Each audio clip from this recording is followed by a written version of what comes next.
to increase your bankroll by decreasing your daily fantasy sports learning curve. The Curve with Benny Ricciardi and Josh Kalashi starts now.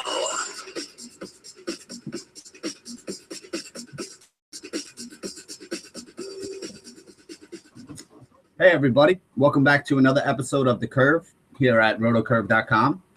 My name is Benny Ricciardi. I go by BRich11 on all the daily fantasy sites, and I'll be walking you through the first part of our show today. We're going to start with a little bit of a recap from yesterday's action, move on and talk a little bit about the weather concerns for today, get into the Vegas lines and anything that we see popping out with them.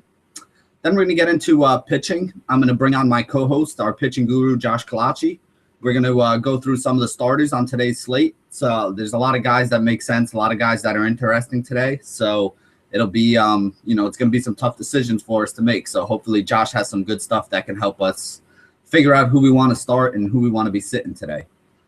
After that, we'll move on to hitters. We're going to do a little bit of a teaching point when we get to the end of pitching, kind of outlining to you guys the difference between blindly following the numbers and using your common sense baseball knowledge and, basically just your overall fantasy acumen to figure out which guys are good plays and which guys and which numbers you might want to discount a little bit. But then after that, we will get into our hitters on today, talk about the guys that we like, a couple guys that are standing out at each position for us. And then, as always, Josh and I will end by giving you our cornerstones, the guys that we think we have to have in our rosters tonight, the guys who we're going to be building around, and, hopefully wind up winning some money. So let's get into it. We'll start with last night. Most important thing from last night is nobody was scoring. The highest run total game on the day was the Phillies in Colorado, which was expected. That's what everybody was expecting. But that game ended up 4-3. There were 5 games on that slate. 2 of them ended with scores of 3-2, and the other 3 games ended with scores of 2-1. So there weren't a ton of big bats that we're going to talk about. There's a few guys who had decent games, a couple guys on Milwaukee who wound up with some good scores. Guys like Gomez had 14, Braun had 10, Aramis Ramirez had 14, or Gomez had about 20 actually on DraftKings. Aramis Ramirez had 14. So that was probably the best group of bats that you guys could have put together. But again, I mean, that's, on a normal night, if you only get 40 points out of a group of bats that you stack together, you're probably not going to be up there in any of the GPPs. And, you shouldn't be stacking in your cash games anyway. But even if you did put those guys paired up together, that's still only a little bit of work that you got done to get yourself to the top. So obviously with scores that low, yesterday was a day for pitching, but it was a very frustrating day for pitching as well. We basically had, I think, 4 to 5 guys who pitched 8 innings, gave up 1 run or less, and walked away without a win. The only guy who did actually pitch pretty well and walk away with the win yesterday seemed to be Cole Hamels. And, he was pitching in Coors Field in Colorado. He was a guy that we gave you yesterday, with the struggles that Colorado had been having, with the number of left-handed bats that they throw in their lineup on a regular basis. And we also kind of figured that maybe Tulo and/or Willen Rosario would sit. They both did happen to play, but it really didn't matter. Hamels still had a pretty good game, picked up the win. I think he ended with about 28 DraftKings points. The top pitcher on the day was Kluber. Kluber kept that strikeout mania that he was on going. He was hot again yesterday with the strikeouts. He wound up with 38 DraftKings points. He was the top scorer on the day for pitchers. Harvey had a really good game. He wound up with 31. Sale had a pretty good game. I think he wound up somewhere in the high 20s, 24, 27, somewhere around there. So pitching, while there were a lot of big-time pitchers yesterday, it wasn't really a differentiating factor. You could have got away with starting Cole Hamels and Chris Sale and taking that savings and, used it on the right bats and easily made up the difference that, that Kluber and Harvey pairings had. They were the top pairing on the day. If you had Kluber and Harvey, you wound up just shy of 70 DraftKings points. But again, I mean, with everybody being so close and with all 4 of those guys being so highly owned, there was more than one way to make it to the top of the tournament rosters last night. In your cash games, we told you Harvey was a guy you definitely should have. He did not disappoint. We basically said you should be pairing Harvey with whoever you liked better in that, matchup between Kluber and Sale.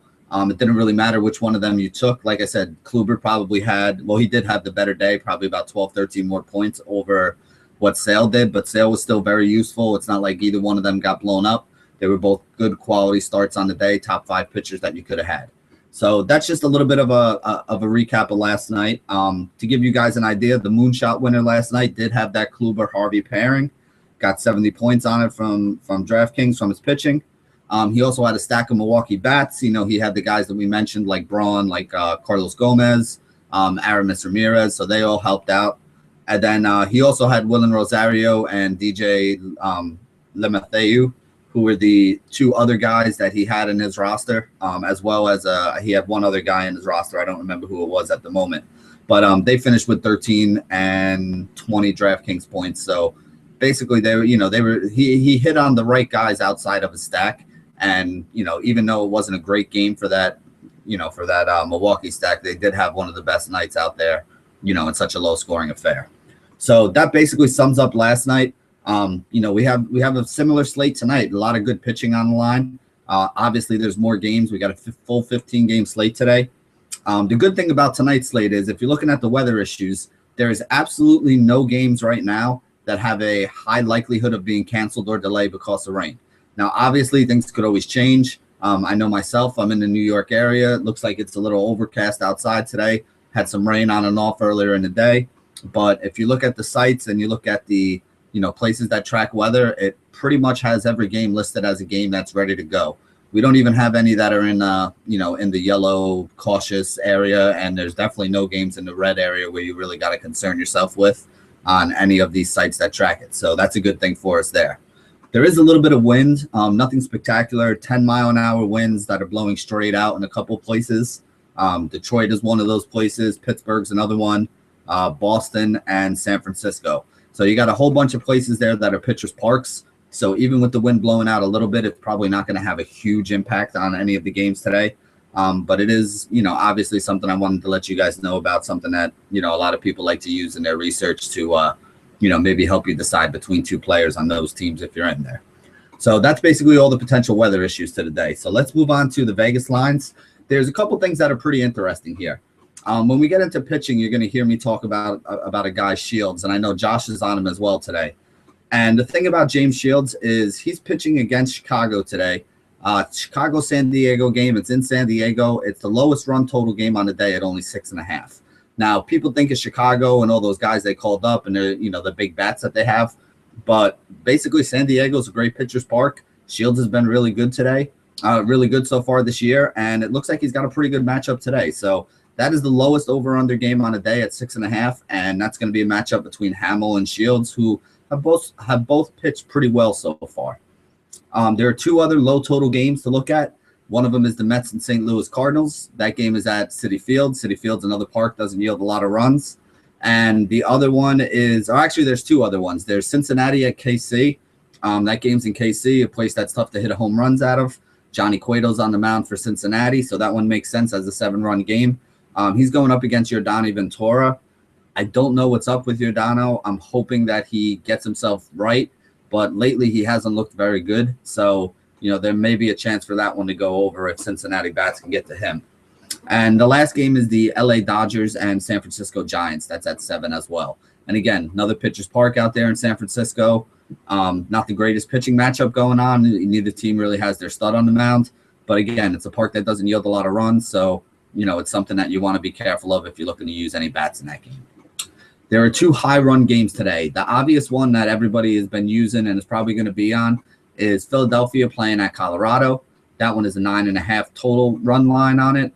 Some bad pitchers on the mound, pretty much on both sides, depending on how you feel about Aaron Harang with that statement.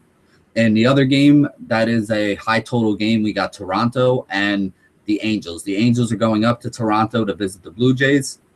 Left-hander Hector Santiago is on the mound for the Angels. Left-handed pitcher against that right-handed dominant lineup up there in Toronto. So it makes perfect sense why that's a high over-under game. That's one that I definitely think you guys should have exposure to, and you'll probably hear me mention a couple of those names when we get to the hitter section. As far as big favorites on the mound go, there's really only 2 guys who are standout favorites today. Everybody else is basically in the 130, 135 range and below. There's a lot of guys at minus 110, minus 115, which basically makes those games, pick'ems or close to a pick'em. But the two guys who are the biggest favorites are Francisco Liriano, who's minus 180 versus Minnesota. He gets a matchup with Ricky Nolasco. Nolasco's a guy who gives up a lot of runs. Liriano's a guy who usually doesn't. Playing that game in Pittsburgh, which is a good pitcher's park. So could definitely see why Liriano is such a big favorite today. The other guy is Anibal Sanchez. He's a minus 185 going up against Milwaukee. That one is a little bit more surprising to me. I would have thought Liriano would be a bigger favorite than Sanchez. But when I did see Sanchez as a minus 185 favorite, he's a guy that I looked into a little more. And, we'll be discussing as well in the pitcher section. So let's move on for today. I'm going to get you started with some of the pitching options, stuff that I see that popped out to me. Give you some of the pricing on the different sites so you guys have an idea of, where you might want to use some of these guys that we mentioned. And then I'm going to kick it over to Josh, who's going to give you a little more of an in-depth analysis about which guys make sense and, basically why they make sense. So the first guy that popped up on my radar today is Sonny Gray. I mentioned in the show teaser, he's one of the guys that I'm going to be on today. He's one of the guys I think that you should want in your lineup. His price is coming up. On DraftKings, he's $10,100. FanDuel, he's $10,500. Over on Aces, though, he's still pretty cheap at only $68.50.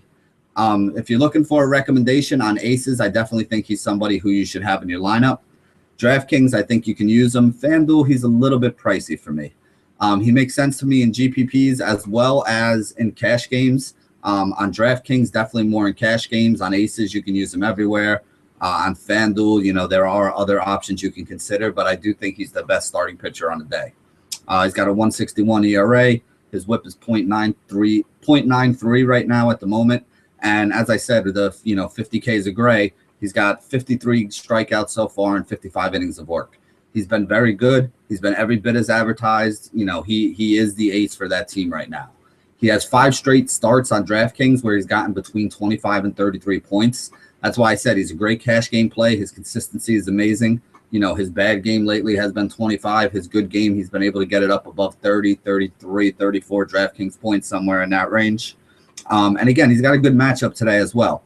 Although Houston has been pounding out a few runs lately, they do have the 4th most strikeouts versus right-handed pitching in the league. They have a 28.4% K rate against right-handed pitching, which is absolutely huge. Gray's a guy who usually pitches kind of deep into a game. So if you're going to get a bunch of innings out of him and he's going to get you a bunch of strikeouts, if you can limit the damage created by runs and hits, he's going to be in a really good spot. The next guy I want to talk about is somebody who I know Josh is going to talk about, so I'm only going to mention him quick, but James Shields is somebody I definitely think you guys want to look at, get him into your lineup. Again, he's in the lowest, he's the favorite in the lowest total game on the day today, only 6.5 runs expected. He's averaging a little over 6 innings pitched, which is a little bit below where you'd really want. But part of the reason is because he's been striking a lot of guys out. He has about 8 Ks per game is what he's averaging right now. And that's just amazing. I mean, Josh will talk more about his strikeout rate and how it's been up. But, those are very good numbers to get from a guy. If you're looking to play on FanDuel, if you get 6 innings and 8 strikeouts out of him, that's going to be 14 points to the good. In a low total game, in the game where they're expecting only a few runs, if you put a couple runs on it, you're getting 12, 13 points out of him. If he picks up a win as expected, you're going to be getting 17 or 18 points out of him on the day. He's 9,700 on DraftKings, 8,800 on FanDuel, $7,000 on Aces. So I really think he's in play on all 3. Part of the reason why I had a little bit of a hold up on Sonny Gray is because 8,800 on FanDuel for Shields is something that I definitely think you want to look into. There are 2 other guys that I'm looking at today, and those are the 2 guys in those who are the big favorites that we spoke of earlier. Francisco Liriano gets Minnesota. He's 9,300 on DraftKings, 94 on FanDuel, 7,000 on Aces. Minnesota is tied for the 4th most strikeouts versus left-handed pitching. They do have a pretty high batting average against left-handed pitching, though, so it's not the greatest matchup for Liriano. But again, I mean, he's got a 2.96 ERA, a 1.01 whip, 50 strikeouts in 45 innings, and he's playing at home today. So there's some upside to him, but there is also a little bit of risk against that Minnesota team. Excuse me. And then the last guy I want to mention is Anibal Sanchez. He's going up against Milwaukee. He's the guy that gives you a little bit of a price break today, but I also think he's got the most risk along with him. He's only 8,100 on DraftKings, which strikes me as kind of cheap. He's 8,800 on FanDuel, which strikes me as a little expensive because you can have Shields for the same price. And on Aces, he's 6,650. So, like I said, on FanDuel, he's a little too pricey for me. On Aces or DraftKings, though, if you need to save, I don't think he's the worst option. But he does have a little more risk to him. Milwaukee's 24th for batting average in the league at a 235 clip. They have 46 strikeouts and 50 innings pitched. And he's a guy that is basically up and down. So far this year, he's had games where he's allowed 0 runs, 1 run, 3 runs. And then he's had another 3 games where he's given up 5 runs in 5 innings, 5 runs in 6 innings, and 9 runs in 4 innings when he got chased out of the game. So there's definitely some upside to him, but there's also definitely a lot of risk. He's not a consistent guy. For cash games, I would definitely stay towards Shields and Gray. But if you're looking for some upside in that matchup, Sanchez could be a guy that you might want to include in GPPs. But I'm going to kick it over now to Josh because I'm always interested in hearing the numbers that he's able to dig up on some of these guys and, see if maybe he puts me on somebody that I haven't been on. So, Josh, you here, buddy? Yeah, I'm here. I wanted to just recap a little bit yesterday. Yesterday was a huge day for pitching. Obviously, it's what makes daily fantasy baseball go around. So we're glad to see a lot of the good pitchers dominate. But it is kind of frustrating when the top hitter on the day is basically Ben Revere, and that's something we talked about before. But speaking of pitching yesterday, that leads us into some guys that I really like today. I like 5 different pitchers today. There's one guy I'm going to tell you guys about who potentially popped up on the research, but we're going to explain why we're not necessarily on him for today, and it'll bring us to a teaching point, which is something Benny and I will detail about and why it matters for you for your lineup construction. But first, I want to start off with Sonny Gray and James Shields are the top 2 pitchers for me by far today. Benny just talked about how those are the 2 guys he's probably going to be using in his 50-50s and head-to-heads, and I can't disagree with him. We'll start off with Sonny Gray first. Gray checked every single box for research for me this morning when I was looking at the different strikeout percentages and batting averages against. The only thing he didn't check was the slugging percentage against, and that's what the Astros are able to do. They have a high slugging percentage against right-handed pitching because they hit a lot of home runs. But the reason why that doesn't bother me today is because Sonny Gray has only given up 1 home run this year, so he really limits that slugging percentage against opposing hitters, and that's something that you have to take into account when you see one of these boxes, quote-unquote, that aren't checked. So although the Astros do have a good slugging percentage against right-handed hitters or right-handed pitching, Gray limits that with his ability to keep the ball in the ballpark. So that's something not to worry about, which means he checks every other box to make him a top play on the day. The Stros are hitting .230 against right-handed pitching, which is very low, although what's really attractive is their strikeout rate. They're striking out at over 25% of their at-bats against right-handed pitching. And as far as you guys know, it's something that we like to target a lot in daily fantasy baseball is their strikeouts. Because if a guy goes 6 or 7 innings, we saw it last year with a pitcher named Henderson Alvarez, only striking out 1 or 2 guys, it's not doing too much because you're targeting fantasy points. Now, a guy could pitch well and only have 1 or 2 strikeouts, but if he's not getting all those fantasy points, it doesn't matter. And that's something that Gray is able to do, is get these strikeouts and pitch deep into a game. So it brings him to his upside of about 30 fantasy points on DraftKings, about 15 to 20 on FanDuel. And what he's able to do is, since he can strike out all those hitters, sometimes you're afraid of his ability to go deep into the game. But that's not the case because he really pounds the strike zone. He doesn't walk many hitters, and he's able to go deep into the game, which gives him a chance for not only a win, but for a complete game. And that's something that is a huge bonus, especially on DraftKings. Some other reasons why I like Gray today is because he has his 2nd highest strikeout rate to date in his career so far this season. And one of the reasons for that is because he's using his slider a lot more. Before he's been a fastball curveball pitcher. His curveball was a 12-6. If you look at the face of the clock, that's how it drops, and that's an excellent pitch to use against right and left-handed pitching. But since he's using his slider a lot more this year, he has more of a strikeout pitch against right-handed hitters. And with the Astros' big bats being right-handed, guys like George Springer, Evan Gattis, it gives him the ability to strike out those right-handed batters, and that gives him the upside to have fantasy points, especially against a team that strikes out a lot, as Benny and I have mentioned. Next guy I like is, I think this is the guy that you should have in all of your lineups, especially if you're playing 50-50s and head-to-heads. Now, he will be very highly owned in tournaments, so he might be a guy to stay away from if you're looking to be a bit of a contrarian in tournaments. But in 50-50s and head-to-heads, you have to go with James Shields today. You just have to. He's probably the play of the day for me on the mound, although I like Gray almost just as much. The only reason why I like Shields more is because, first of all, he pitches in Petco today, which Benny has detailed is one of the better hitting parks, if not the best hitting park besides, I believe, Citi Field so far this year, or pitching park, my apologies. And what that allows him to do is a lot of the Cubs bats have a lot of power. That's who Shields is facing today. But in a bigger park, there's more space for those guys to fly out. That just creates outs. But the flyouts are not the reason why I'm targeting Shields today. It's that strikeout rate. He has the highest strikeout rate of his career so far this year, and that's due to a pitch that I'll talk about in a little bit. But the reason why I like him in that strikeout performance is because he faces the Cubs, who are striking out the most against right-handed pitchers in all of baseball this year. There are other numbers against righties. They're hitting just 243. They have a slugging percentage of 381, which means that they're not getting too many extra base hits, which is surprising. If you look at that lineup with Chris Bryant, Anthony Rizzo, guys like Jorge Soler, they're not getting as many extra base hits as you would think, and that means that a right-handed pitcher is a good target against them, especially with the high strikeout rate. Now, I mentioned that Shields has a lot more strikeouts this year because of a new pitch. He's thrown his whole career. He's thrown fastball, curveball, changeup. And he's really mixed it in well. He actually throws his fastball a lot less than 50%, which is a big drop-off from some of the other pitchers.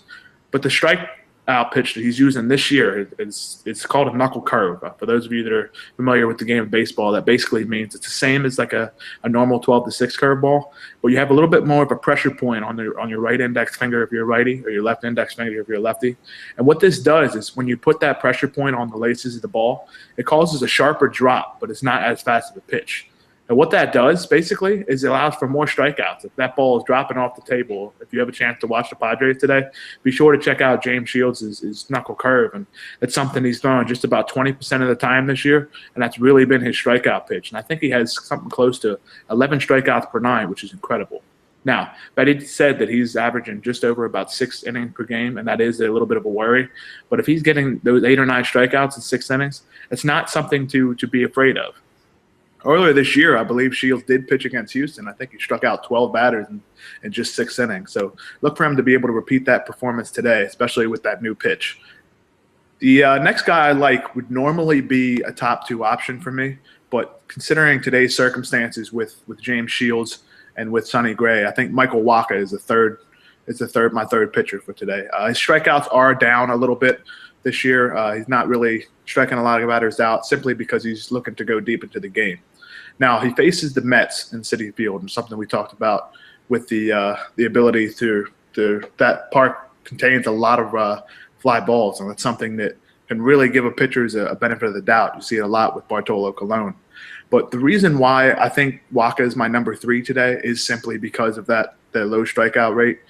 He's not striking a lot of guys out. I think it's his lowest strikeout per 9 of his career. And the Mets aren't striking out too much either, despite their low batting average against right-handed pitching.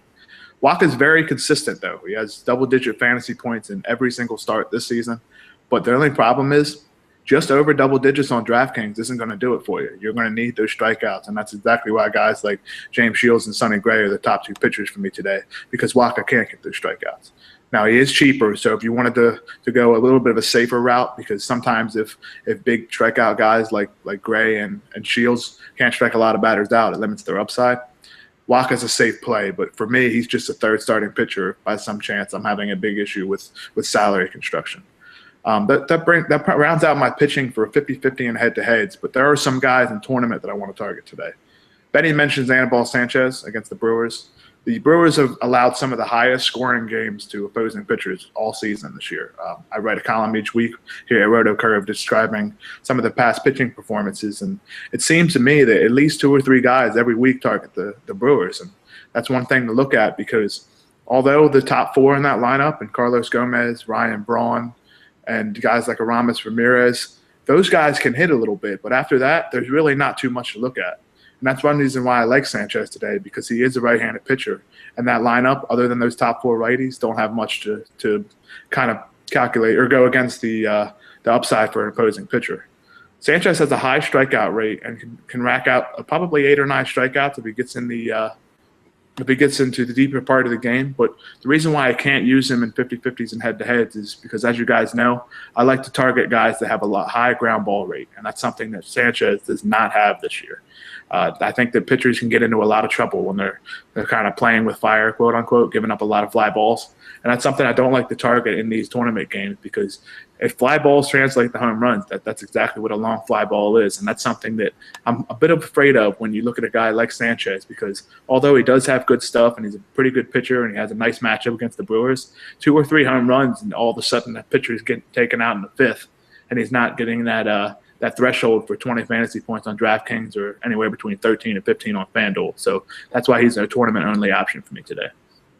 The one other guy is somebody that's been under the radar his entire career. That's Jon Niese for the New York Mets. You think about the Mets, you think about Matt Harvey, you think about Noah Syndergaard. Kole Calhoun's been good for the most part this year.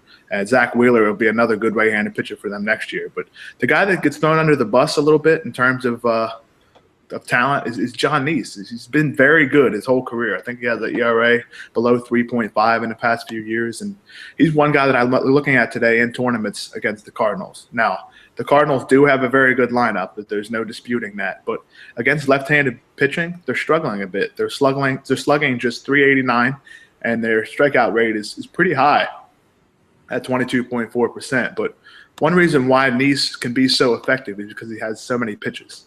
You've seen his whole career, he's thrown a fastball and a cutter, or just a guy that pitches to contact and gets outs. But he's been using a curveball and a changeup a lot more this season. And when you look at a pitcher that throws 4 different pitches, what that means is that third time through the order, which is pretty much the selling point for opposing pitchers, that third time through the order, he can use different pitches, and that allows him to go deeper into games and mix up his repertoire. Now, what do I mean by that is we talked about last week with a guy like Yordano Ventura. This guy has great stuff. But if a guy only has 2 pitches, that third time through the order, opposing major league hitters are going to figure it out, and they're going to hit the ball hard. And that's something that I definitely think is an issue. But that's why I like Niese, because he throws these different pitches. The only reason why I can't use him in 50-50s and head-to-heads and why he's a tournament-only option is because those Cardinals big bats. They have guys like Carpenter, who Benny and I talk about all the time. They have guys like Matt Holliday who can hit the ball out of the ballpark. But Niese is a guy that's probably my 3rd tournament option today. I just wanted to mention him because he came up on a few pieces of my research, and I do think he is a good pitcher. That brings us to the guys that I want to stay away from today. I just heard mention him, Yordano Ventura. His velocity is down a ton this year, and that's a big issue because his entire career, he's been a guy that pitched 95 to 96 miles an hour. He has great run on his fastball, which means he's going into righties and away from lefties. He's throwing a good cutter and a good slider. But this year, that cutter velocity is way down, and that's caused him to give up a lot of hard hit balls, and he hasn't been able to go deep into games. Another guy is his opponent today, Johnny Cueto, who is actually one of the better pitchers in the game. There's no disputing that. But he has an incredibly tough matchup today against the Kansas City Royals, who are hitting just about 280 against right-handed pitching. And they've struck out the least amount of times against righties so far this season. So it doesn't make sense to target a pitcher, although he is talented. If he's in a matchup that tough, it makes no sense to look at him over guys like Shields and Sonny Gray, who are relatively the same price. That basically brings us to the end of my pitching segment, but I did have a teaching point for you guys, and I'm going to bring Benny back in here to discuss this. One guy that came up on both of our researches today was Miguel Gonzalez, the right-handed pitcher for the Orioles. He's facing the Mariners. Now, our teaching point is because the fact that when you do your research, you guys have quite figured out a little bit on the different numbers to look at, the matchups. But if guys pop up like Miguel Gonzalez, are we still targeting him? The answer for me is no, although he popped up on, like we just said, the Mariners have a low batting average, low slugging percentage, and they are striking out a little bit. I can't bring myself to pick a guy like Miguel Gonzalez for my team today, basically with all the other options of pitchers. Now, Benny, is that something that you always like to talk about, is the fact that even though these guys are showing up on your research, you have to use your gut a little bit? Yeah, we talk about this all the time that, we're surprised when we see certain numbers that pop up from certain guys, whether it be a pitcher who, checked off all the boxes that we usually look at, or a hitter who's in a good matchup that, everything seems to be going his way. But again, like we said, sometimes some of these guys, it might make sense when you look at the numbers, but intuitively, Gonzalez is not a guy who is somebody who I think is lights out. He's not a guy who's somebody who I think is going to be worth the salary that they're paying for him. To me, basically, he would become more of a GPP play on a day like today. Again, when we talk about the difference between cash and GPP, you want to be so comfortable with every guy in your cash game roster that you expect to win on that day. When you have a roster that you put together where you're like, I like everybody who fits in this roster, and I could root for every one of these guys, and I think every one of these guys has a good chance to perform the way I expect them to, that's a day when you should probably be maybe even throwing a couple more of those, cash game rosters into a 50-50, because that's one of those days where everything fits together and you're happy with it. Especially in cash games, there are times in GPPs where I'll throw in a guy who's risky for a tournament. Hey, Miguel Gonzalez checked off all those boxes. I need a cheap pitcher so that I could fit a Miguel Cabrera or a Mike Trout in my lineup. In that situation, I think you can go ahead and do it if a guy's, popping up on your research, because there may be something that you're overlooking. But for my cash games, I don't think I would ever, go ahead and roster somebody who I didn't completely have, who I didn't feel comfortable in, who I didn't have like that gut feeling that was going to get it done today. And I mean, Gonzalez could go out and throw a great game today. But at the same point in time, we've seen it in the past, in years past, where, he throws 4 or 5 innings and gets lit up for 8 or 9 runs. I just don't have the confidence to use a guy like that today. I mean, is that pretty much the way you see it too?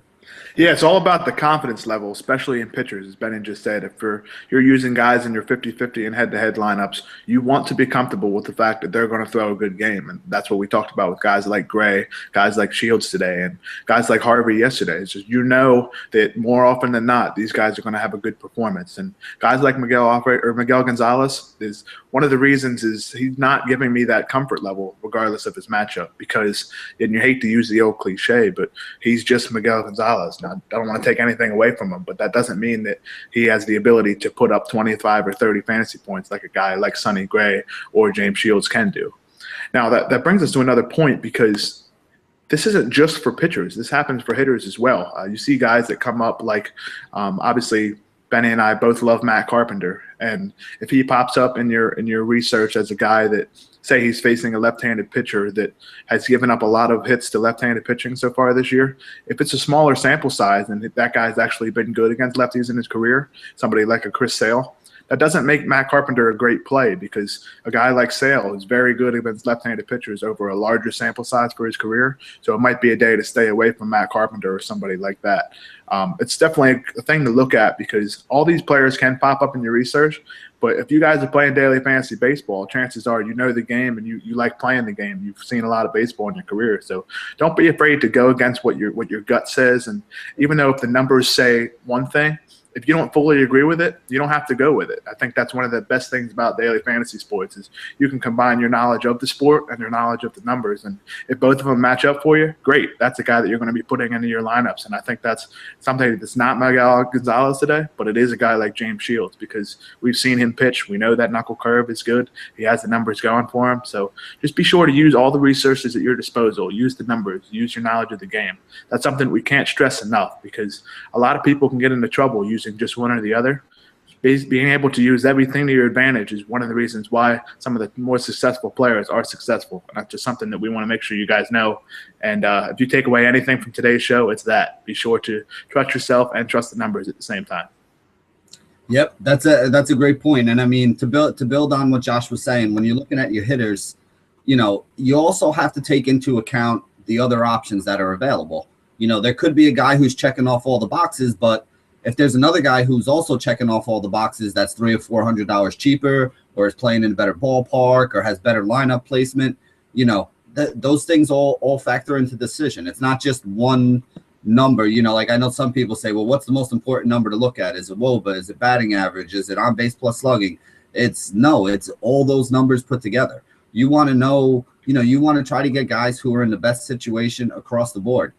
Guys who are playing pitchers who have a high WOBA against a certain handedness, and they, have a high WOBA against pitchers of that handedness. You got to think of every little piece of information as pieces to a puzzle. The clearer the picture is, the more of those pieces that you can put together to make a clear picture. The guys who have the clearer pictures are the ones you want to start. If there's a lot of question marks, a lot of missing pieces in that puzzle when you're trying to put it together, that might be a guy that, even though a couple things are popping up in his favor, that might be a guy that you want to stay away from, especially in your cash games. Remember, you want as much certainty as possible. So that's like Josh said, that was one of our teaching points for today. We're going to get into another one if we have some time at the end of the hitter section, talking about stacking and how stacking has been working for tournaments. But for now, let's get into some of the cash game plays that we see. We're going to go over the hitters that we really like at each position. And then at the end, as always, we're going to get into our cornerstones that we're building our rosters around. So let's start at catcher today. The first guy who's popping up on my screen is Russell Martin. And Russell Martin's a right-handed batter going up against Hector Santiago up in the Rogers Center in Toronto. Great hitter's ballpark, high over-under game, right-handed bat going up against a lefty. Santiago, who we're going to mention him because there's a couple bats on that Toronto team that we might want to target today. But we're gonna mention him a couple times. And Santiago is a guy who struggles a little bit with home run balls to right-handed bats. So far in about 20 innings this year, he's already given up 3 of them. And last year, he gave up 14. The year before that, he gave up 14 home runs to right-handed bats as well. So it's, basically a problem that he's had for a couple years now over his career. If you know anything about that Blue Jays team, the top of that order to the bottom right now is basically right-handed power bats, all the way through. You got guys up top like, Russ Martin, who we mentioned here. He may be batting first. He may be batting second. Basically, at this point, Jose Reyes is hurt. Devon Travis just got hurt as well. So there's a good chance we might see either Russ Martin or maybe Josh Donaldson leading off today, even though that doesn't seem to make much intuitive sense. But whichever one doesn't lead off will probably be in the 2-hole in front of guys like Joey Bats and Edwin Encarnacion. Worst case scenario, Russell Martin might find himself in the 5-hole. But one way or another, he's going to be one of those guys who's in the top 5 of the lineup. He's been pretty hot lately. He has 9 hits in his last 25 at-bats. And again, he's got the right splits matchup. He's in a good ballpark today. He's going to be hitting on top of that order, and it's an order that's expected to score some runs. So he's also actually got a discount in his price. Last week on DraftKings, he was up over $5,000. He was creeping up into the mid-4s on FanDuel, and his price has come down a little bit. He's $4,600 on DraftKings today. So you're getting a couple $100 discount from using him there as well. Catcher's a very tough position today. There's not a lot of guys that I like at all. Not a lot of guys I think are in good spots. So Russ Martin is definitely one of those guys that I will be using in a good hitter's ballpark with a good splits matchup. All the boxes are checking off for him today. If you got to come down at catcher, I don't think you should look for any of the other high-end top priced options. The 2 guys who I'm looking at if I have to come down at catcher are Derek Norris from San Diego and AJ Pierzynski from Atlanta. Now, both of them have some upside and both of them also have some warts, which is why I think Martin is clearly the number 1 option at catcher today. Norris is in a righty-righty split, playing at home in Petco Park, which is, as Josh mentioned, a horrible park for hitters, great park for pitchers, so it's not really all that great of a matchup. But he does have very good lineup placement. He's a guy who's been hitting second sometimes. Sometimes he's down in the 5-hole, so he's either in a position to drive in runs or be driven in by, the combination of guys like Kemp and Upton in the middle of that order. He had a big game last week. He hit a home run. I think he finished with about 31 or 32 DraftKings points. So Norris is a guy that does have some upside.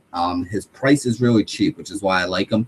He's in the low 3s over on DraftKings. I want to say like 32, 34. I think he's below 3,000 on FanDuel as well. Over on Aces, he's in the 4s, but not the high 4s. So, he's not the priciest catcher on the board, but he's also not that cheap relatively on Aces. I think DraftKings is probably the place I would roll him out there if I was going to use him, maybe on FanDuel if you really needed to. The other catcher I mentioned, as I said, AJ Pierzynski, left-handed bat going up against a right-hander, so he has good splits. The problem I have with Pierzynski is after that blazing start that he had, they've kind of dropped him down in the order right now. Guys like Kelly Johnson are hitting in that 4-hole that Pierzynski was occupying. He's basically dropped down to the 6 or 7 spot. They also seem to be resting him a little more. You've been seeing Bethancourt getting a few more starts as well. So definitely check your lineups and see if he's in there. But again, good splits matchup, left-handed bat going up against a right-handed pitcher. Hopefully he's batting 5th or 6th in that order, so he has a chance to drive in some runs. And again, he's very cheap. So if you did need to come down off of Martin, those are 2 guys who I think you can definitely come down and get some exposure to. Moving on to first base. My favorite first baseman today is Joey Votto. And the reason for that is I'm going to be trying to pick on Yordano Ventura, who I still don't think is right. Ventura has a 272 batting average against 2 left-handed batters and a whip of 1.52 so far this year. In only 21 innings of work, he's already given up 4 home runs to left-handed batters, and that plays perfectly into what Joey Votto does. Votto's a guy who hits for average. So far this year, he's also hit for a little power. all 7 of his home runs have actually come against right-handed pitching. I'm not too sure that he's going to hit a home run today. They are playing that game in Kauffman Stadium. Kauffman Stadium is a very tough park to hit home runs out of, where the Royals play their home games. But I do think that the way Ventura has been struggling with some of these left-handed bats, and basically just struggling in general lately. I mean, he has not looked good in his last couple starts. I think it's got to have something to do with an injury. Nothing that they're, basically throwing out there front and center. But this guy is a better pitcher than he has shown over his recent starts. So, again, I'm not going to worry about the why he isn't pitching well. I'm going to worry more about who I can target against him that I could get a big upside from. And Joey Votto seems to be that guy for me. On DraftKings, he's a little bit cheap. He's down at only 4,300 today. I say cheap because it's a relative term when you're talking about first base. With guys like Goldie, who have been 6,000 in the past couple days, and a couple guys over 5,000. Guys right around that mark like Abreu and Adrian Gonzalez, and even some of the lesser bets that are starting to creep up into that high 4, low 5 kind of range at first base. He's definitely a nice price saver for you at 4,300. He's going to be hitting third in that order. Doesn't really have a ton around him, but there's some other left-handed bats that he could have on base. A couple guys hitting in front of him, a couple guys hitting behind him. So I definitely think that Votto is one of the top plays at first base tonight. Another guy who I really like at first base, who I think will be under the radar and can give you some good upside, is Billy Butler from the Oakland Athletics. Butler goes up against Roberto Hernandez, Fausto Carmona, whatever name you guys want to call him these days. Carmona is not necessarily a reverse splits guy. He, at this stage in his career, is basically just somebody who's, I don't want to sell it as him being bad, because his batting average against is around 240 to 260 range against both right-handed and left-handed batters over the course of the last year and a half or so, which isn't horrible, but it's also not incredibly good. He's not a guy that you're going to say, oh, we're going to have to target against him because his batting average against is so high, but he's also not a guy that you want to stay away from. It's not like he's going to go out there and shut anybody down. Now that I say that, he's going to go throw a 2-hitter, but it's not something that he profiles as. Butler is a guy who's hitting in a good spot in the lineup. He's hitting fourth there. He's got a couple big left-handed bats in front and behind him who should be getting on and trying to drive him in. And, I mean, this guy's been solid and consistent. In his last 7 games, he has 63 DraftKings points, which means he's averaging between 9, right about 9 DraftKings points per game. And at a price of only $3,800, that's a really good return for you. As we said, if you can get between 8 and 12 points out of every guy in your roster for your cash games, and you get that 40, 50 points out of pitching, you're definitely going to be able to, to win a lot of those 50-50s. You're going to be able to be on top in a lot of those head-to-head games, and you're even going to sneak in the back end of some of those GPPs with it as well, some of those big tournaments that you're playing. So Billy Butler is a guy who gives you a little bit of a salary relief and, helps you get that extra money so that you can spend up and put a Gray, put a Shields, or a pairing of Gray and Shields together in your cash games.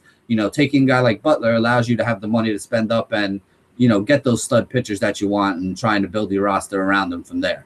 So Votto and Billy Butler are 2 guys at first base that I definitely think everybody should take a look at, and have some exposure to in your lineups tonight. Moving on to second base, I have one expensive option and one cheap option, and I love both of them. The expensive option for me is Dee Gordon. Josh always jokes around with me that he plays Dee Gordon whenever I mention him, because I'm basically about, as close as you can be to the stolen base whisperer. And this kind of brings me to the teaching point that I wanted to talk to you guys about today, or at least the first teaching point I wanted to talk to you guys about today. And that's how I basically go about when I want to play Dee Gordon. And it doesn't just pertain to Dee Gordon. It pertains to a lot of guys who are stolen base threats up at top of the order. But here's what you look for when you're looking for a good situation to play a stolen base threat. Dee Gordon goes up against Jeremy Hellickson today. Hellickson has a .403 batting average against the lefties so far this year. So he has a very good splits matchup. .403 batting average against means that not only should Dee Gordon probably get a hit, but a guy who's hitting, around over 300 like he is against a pitcher who gives up a 400 batting average to left-handed batters, that means that there's a good chance he should be on base more than one time today. Now, here's the reason why that's also important. Hellickson's a guy who is pretty easy to steal off of. So far this year, 3 of the 4 guys that attempted to steal off him have made it. Excuse me. Now, you might think, well, that's not a horrible number, but if you look at his catcher, Tuffy Gusewich, is actually pretty good at throwing out runners. He only has about a 66% steal rate on him, meaning that he throws out about 1 in 3 guys that try to run. So if you have a pitcher like Hellickson who's already allowed 3 people to steal off him, you can pretty much tell that it's got something more to do with the pitcher than it does with the catcher, because the catcher's actually not bad. It wouldn't be a horrible matchup at all for Dee Gordon or for Gusewicz throwing him out if everything worked out that way, with what he had to do. So basically today, like I said, I expect him to be on base more than one time. On DraftKings especially, if you can get on base by hitting a single, you can steal second base, and then you can get knocked in to score a run, you're going to wind up with 10 DraftKings points. 10 DraftKings points in one at-bat from a guy who's 4,800 is basically him hitting value. If he gets that multiple hits, or if he walks once or twice, maybe even scores another run, he's going to return, 3 points, maybe even 4 points per $1,000 of cost for you. And that would make him a great play in GPPs, in tournaments and 50-50s and head-to-heads. I mean, whatever kind of game that you're playing in, if he can return you, anywhere near 3 points per 1,000 of cost, you're going to be pretty happy. So today's another one of those days where I think Dee Gordon's going to be able to get on base. I think he's going to be looking to run if he does get on base, and I think he's got some bats behind him that can knock him in. So he's definitely one of those guys who I think I'm going to be using. I think it's worth it to pay up at second base because there aren't a ton of options that you can use outside of him. Now, if you do need another option, the other guy that I really like that's a little bit cheaper, the guy that you can fit into your cash game roster along with the Billy Butler and the James Shields and the Sonny Gray, and, really have the kind of upside that you want to, make sure that you're going to catch in these tournaments. Neil Walker's going up against Minnesota today. That means he has a matchup with Ricky Nolasco. Ricky Nolasco is a right-handed pitcher, not a very good right-handed pitcher. And the one thing that Neil Walker does really well is hit right-handed pitching from the left side.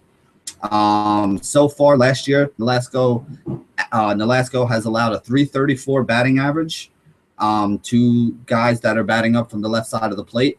Walker's a switch hitter, should be batting up from the left. He's been moved up in the order. He's basically hitting in the 2-hole right now, behind Gregory Polanco and in front of guys like Hutchinson and Marte. So he's in a great spot. Polanco's been getting on base, stealing a couple bases. That'll put Walker in a position where he can knock in a run or two. And then he's got those guys behind him like McCutchen and Marte, who are, big bats that can knock him around and get him in the score. So Walker's one of those guys who, as we said, he's a solid, safe cash game play. He gets you somewhere between 8 or 12 points. He's not a big home run hitter. He's not going to steal a lot of bases. But he's a guy that'll, he'll hit a double. He'll walk and have a single. He'll score a run here and there. He may even steal a base every now and then. He may knock in an RBI or two now and then. But he winds up somewhere between 8 and 12 points. And he does it pretty consistently. He does it pretty safe. So, as I said, if you're looking for a second baseman to save some money to fit in some of those studs up top, I definitely think Neil Walker's the guy that you can look at and put into your rosters and feel pretty comfortable with today. So, moving on to the third base position for today. Third base position, the guy who is basically my stud of the day, and the guy who I'm calling a home run from him right now because he always comes through for me when he's in this matchup and when he's playing at home, and that's Josh Donaldson of the Toronto Blue Jays. Now, Donaldson basically has made a name for himself feasting on left-handed pitching. Last year in Oakland, he was the guy that they slotted into the third spot whenever they played against a left-hander, and he would mash the ball basically all the time. He hit 275 last year, and remember, he had that struggle towards the end of the season where, people were basically saying that this guy was washed up. So he had 275 against left-handed pitching, still had 14 home runs and only 153 at-bats. So he's basically hitting a home run about 1 in 10, 1 in every 11 at-bats against left-handed pitching. He's also playing in a much better ballpark this year than he was in Oakland. So last year, that 275, 14 home runs, that was when he was playing in the Oakland Coliseum. This year, he's playing in the Rogers Center in Toronto, which is basically the best hitting ballpark in the American League. So far this year, he's hitting 483 against left-handed pitching. Obviously, it's a much smaller sample size. He only has about 30 at-bats. But still, 483 is a ridiculous batting average, even in 30 at-bats against left-handed pitching.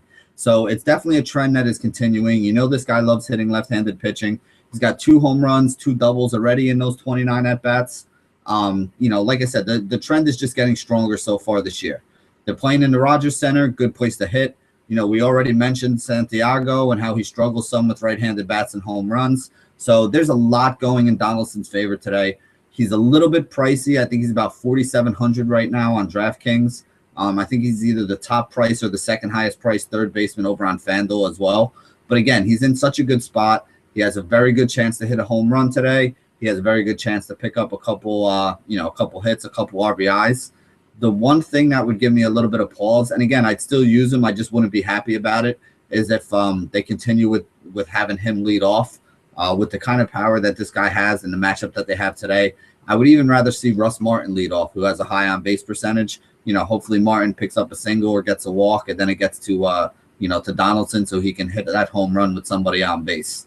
But definitely a guy who I think that you should be looking at. Definitely somebody I would use today, and I definitely think the matchup is basically exactly what you want for Josh Donaldson in the game that you would use him. The other third baseman that I've been looking at is Jimmy Paredes. Now, if you wanted to, you could also use him in the outfield if you're playing on DraftKings. If you're playing over on FanDuel, remember Paredes is the second baseman, so you can use him over there if you don't feel like paying up for a guy like Dee Gordon, or if you don't like the other option I gave you in Neil Walker. But basically, Paredes is somebody who hits right-handed pitching real well. And I don't know at what point it happens, but at some point it stops being, oh, he's just really hot against right-handed pitching, and it just becomes, this guy's pretty good against right-handed pitching. And while everybody else is still thinking, oh, he's cooled off, I'm still thinking that this guy's just a pretty good hitter against right-handed pitching. He's a switch hitter, batting lefty. He went on a little bit of a tear a couple weeks ago. So far, he hasn't been as hot as he has been, but he still just keeps racking off hits, getting on base, scoring a couple runs here and there.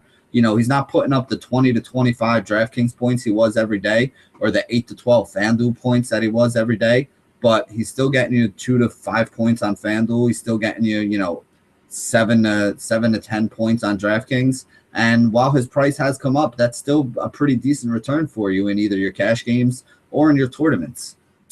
Today he gets a pretty good matchup. Let's see. He has Taijuan Walker today. Walker is a guy who's been pretty good at home, but on the road he's been absolutely dreadful.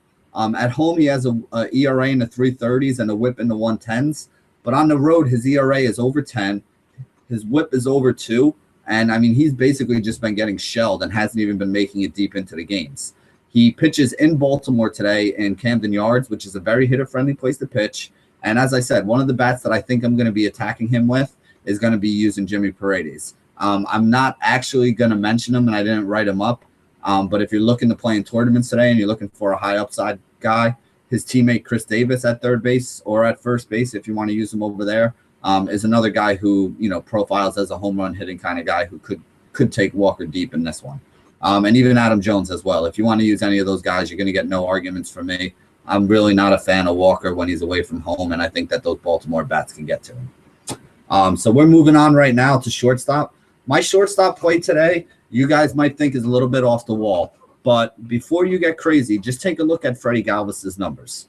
Galvis is getting that, Colorado Coors Field premium bump today, but I still think he's somebody that you want to have in your lineups. Even with that premium bump, he has been just shy of 10 fantasy points over his last 10 games. He's averaging about 9.7 fantasy points over there. And he has scored double-digit fantasy points on DraftKings in 4 of his last 5 games. He's still batting in the 2-hole for the Phillies.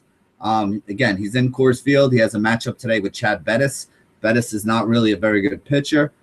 He has 1 start so far this year. He went 5 innings, gave up 11 base runners, 4 runs to the LA Dodgers.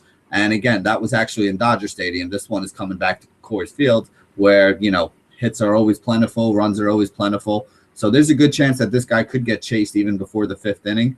And, they'll get into that bullpen for the Rockies. So Galvis is definitely somebody I think you should take a look at today. Again, his price is up a little bit, $4,200 on DraftKings. I think he's still pretty cheap on both Aces and FanDuel. And again, you can't really argue with the guy's production. Double-digit DraftKings points for the last 5 games.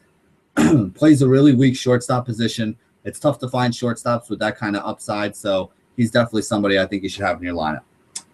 The other guy that I've been looking at is Jung-Ho Kang from the Pirates. He's moved up to 5th in the order. Doesn't have the perfect splits matchup, but he is only 3,500 today. It's a tough hitter's park. He's playing at home. But again, if he's the guy that's hitting behind McCutchen and Marte, he's going to see a lot more pitches than he normally does.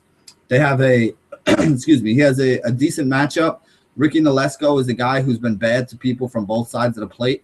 Even though he gave up a 334 to lefties, he also gave up a 297 to righties last year. So I don't feel like it's going to be a big disadvantage to use a guy like Kang to attack him. Kang has a little bit of power. He can steal a base or two here and there. He hits for average. He drives in runs. There's a lot of ways that this guy can score fantasy points. And again, at only 3,500 at a tough-to-fill shortstop position, he's definitely another guy you can look at.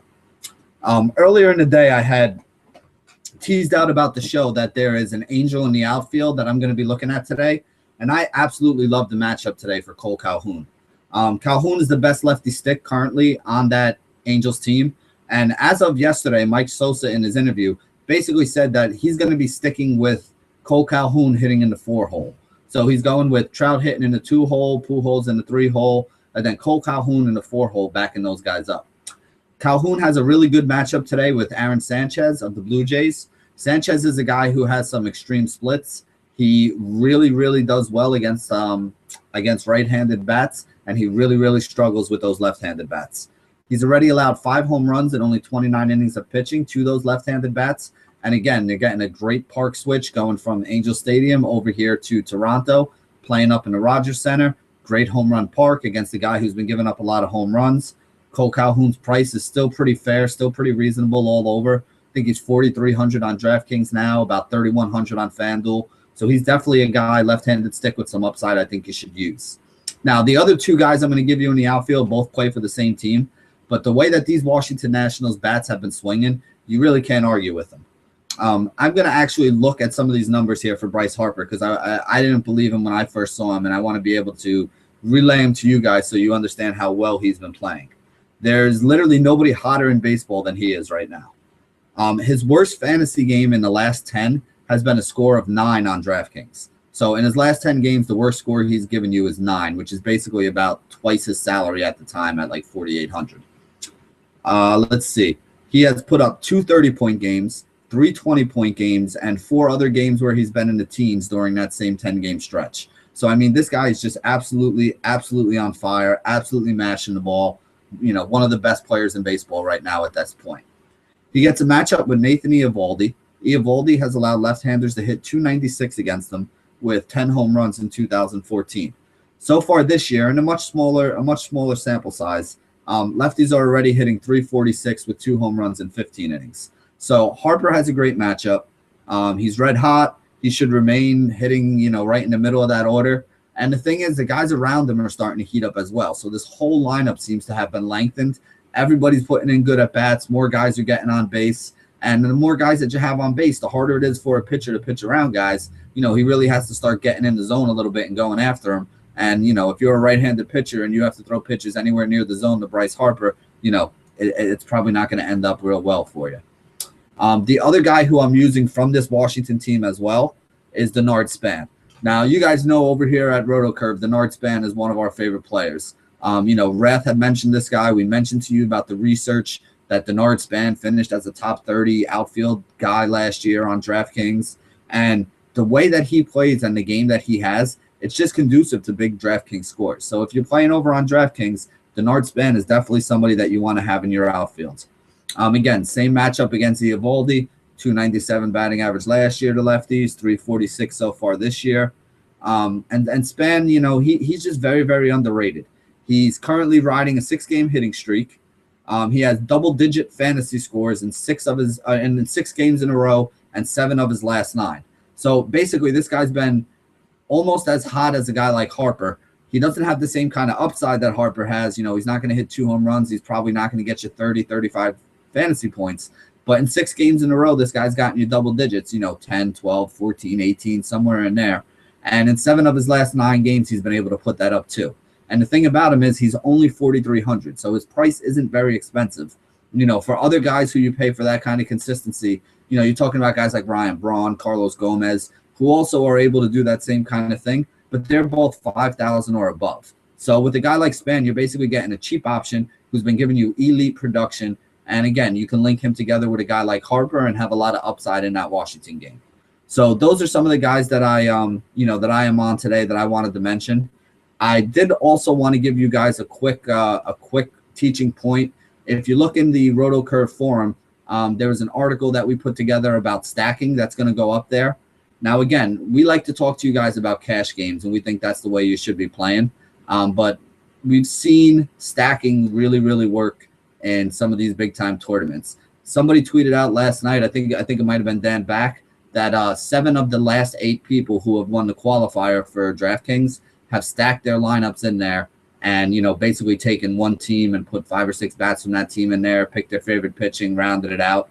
And, that's been the lineup construction that's made it to the top of the tournaments for them. So a lot of the big players are doing it. It's definitely something that works. If you're playing in tournaments, take a look at that stacking article. Try to understand the reasons why you do it. If you're just going to go out there and stack 20 teams and hope you get lucky, I'm going to tell you now, it's not going to be something that's going to be positive for your bankroll. So please don't just go out there blindly and start stacking teams together and expecting to win. Stick to the cash games, get your feet under there, playing some of those smaller GPPs, the dollar ones, the quarter ones, even some of the free ones, and try to get an idea of how people are building their rosters. Because if you're just going in there blind and throwing in, tournament rosters, hoping that what you're doing and the roster construction is going to win, I can tell you it's a completely different animal and it's not going to work out well for you. But with that being said, we're going to move on today and talk about our cornerstones, which guys that we're going to be using to build our lineups. So, Josh, do you want to let the people know who you're going to be building around? Yeah, today for my 50-50 and head-to-heads, I'm going to first start off with Shields and Gray, and I'm going to have to find a lot of cheaper bats, so I'll probably be looking at the lineups that come out later, maybe some cheaper Pirates bats potentially. We could look at some cheaper bats against Jeremy Hellickson. So it depends on how those lineups come out. I know guys like Brad Miller are a little bit cheap, and he's been hitting in the top 4 of that order.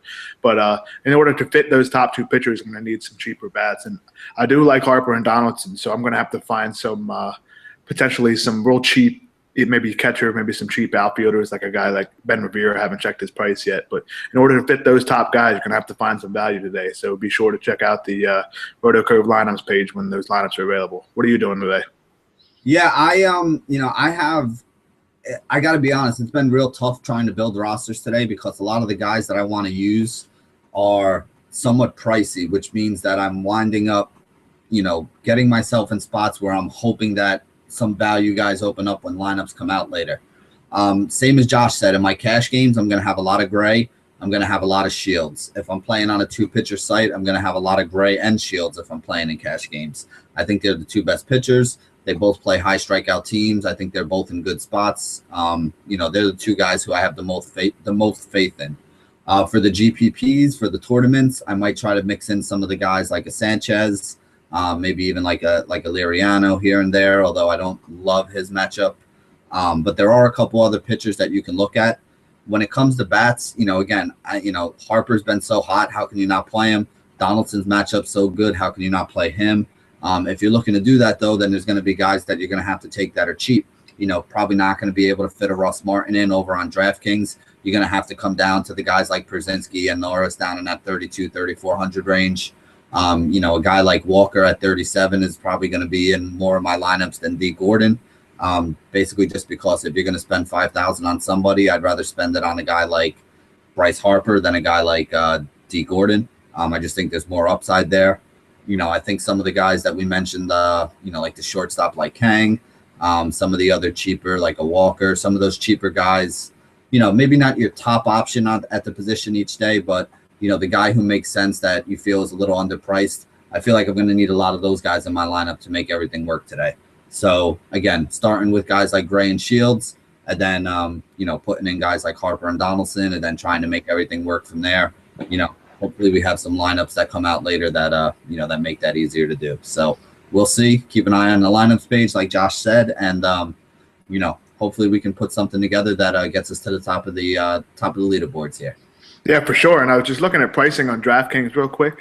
If you can get 2 or 3 value guys, you can fit in a lot of the hitters that you want today. A little bit of some of those prices are a little bit down. It's except for Harper, who costs like basically what I mentioned in the chat earlier, the GDP of a small country today. But he has that upside to just have a massive day. So if you can fit those, if you can find some cheap bats, you can fit in some of the top guys on the day with the Shields and Gray. So be sure to find out on those lineups page and just see who those cheap hitters are for today.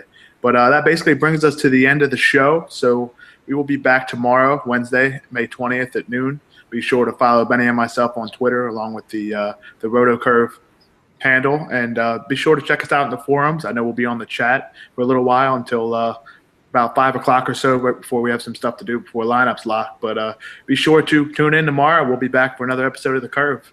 For Benny Ricciardi, I'm Josh Kalachi. And one more thing, Benny, right? That's it. Stay classy, DFS. Good luck tonight, guys.